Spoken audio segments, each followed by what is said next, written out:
Hiya, it's Amanda here from Lolli Lulu Crafts, and today we're going to be making another Christmas card using this great die set from Holtz, some beautiful sequins and my fuse tool. So we're starting off with a card base that's a pre-scored card base that I have that's 6 inches by 6 inches, and I'm just folding that down the back, and then I'm taking some paper from this lovely Christmas set from Kaisercraft called Silent Night, and I'm just cutting it down to size. So it's about 1/4 inch, so 1/8 of an inch on each side, smaller than, so basically it's going to be 5 3/4 by 5 3/4, and then I'm just using my tape pen to stick that down. And then I've done exactly the same with another piece of paper from that set for the inside, just to give it a bit of interest. But I picked a paler piece so that people could still write on the inside, but I did feel it needed a bit of colour, so I took a strip that I'd cut off the green from the front and I popped that down the bottoms, and then I've taken a Christmas sentiment again from that pack of paper and I've stuck that in the centre there. So next I took a plastic wallet. This is just one of those wallets that you get that you can put A4 papers in and you put them in a folder. So it's just literally just a cheap plastic wallet, and I'm using my fuse tool and I'm creating 3 sides of my square that's to go on the front of my card here. This is going to be 5 3/4 by 5 3/4. What you'll see is that I've overlapped the fuse tool on each corner so that it definitely creates that pocket, and then all I did next was cut off the excess.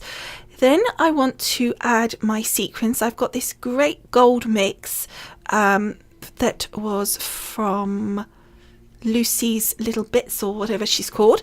I'll put all the links anyway on the blog post for you, and also some sequins that I got somewhere else, which again I can't remember, but I've got them in these storage containers for the different colours, and I decided to add some of the creamy white to the gold mix that I had. I just felt that it would lift it against the dark green background, and I'm just using a little plastic spoon here to add the gold, and then I thought, it's taking too long, I'm just going to tip it in because I needed quite a bit, and then just checking that I'm happy with the mix before sealing that in. And to do that you could measure it out, but I literally just put the card underneath, lined up my fuse tool ruler there, and then just slid the card out, and then took my actual tool and just run it across. It's a really simple tool to use. If you haven't seen me use it before, I will link some videos about it and other projects at the end of this video for you.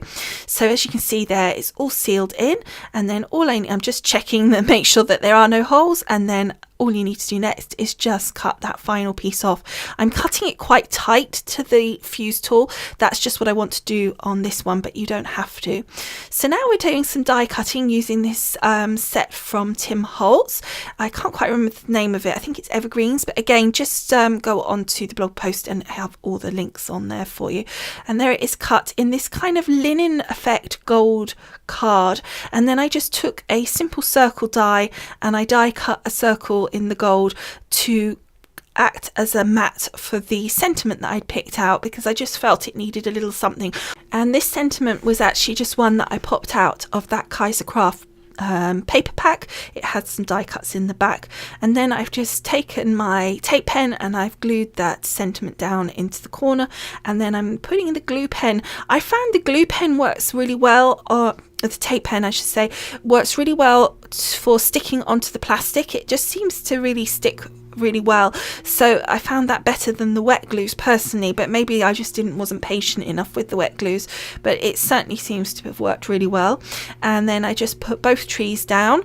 Obviously you need to be careful when using the tape pens on something as detailed as the trees, because obviously you can get some of the glue between, so you just need to make sure that you make that all cleaned up.